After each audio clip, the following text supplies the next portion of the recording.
បងជាអ្នកក្រតែត្រដោ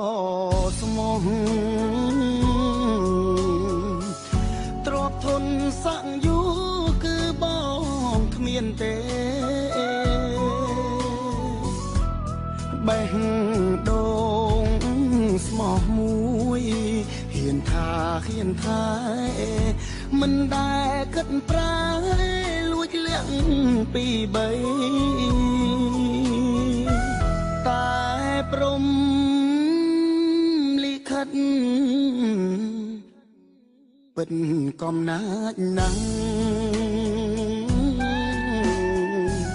ព្រោះមនុស្សដែលស្មោះគេຕົកគ្មានន័យ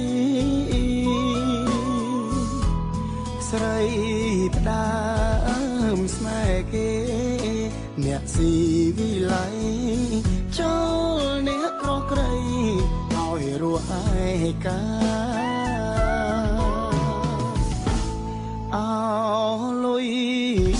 អើយលុយខ្ញុំខ្លាចអ្នកហើយអ្នកអាចធ្វើឲ្យមនុស្សខ្លាំងសាវាយពីសទៅខ្មៅស្មងទៅរឿងសាខ្ញុំចង់ប្រាប់ថាសពអ្នកខ្លាំងណាស់ដួលមិនចង់ក្រោកឈ្ងោកមិនចង់ងើយអស់សងខំហើយទួថ្ងៃនៅរាំងអ្នកក្រដូចបងរស់មួយក្រពេញទោះបីខំស្មង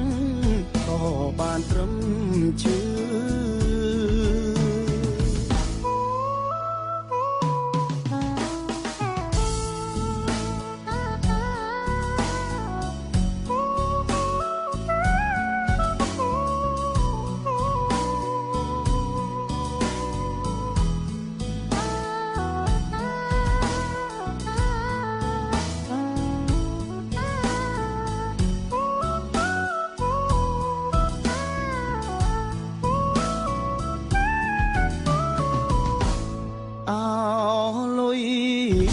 អើយលុយ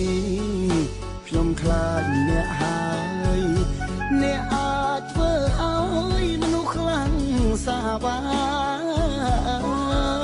យពីសទៅខ្មៅស្មងទៅរឿងសាខ្ញុំចង់ប្រាប់ថាសពអ្នកខ្លាំងណាស់ដួលមិនចង់ក្រោកឈ្ងោកមិនចង់ងើយ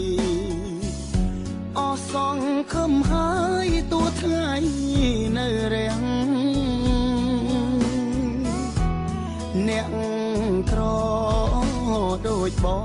ងរស់មួយក្រពេញទោះ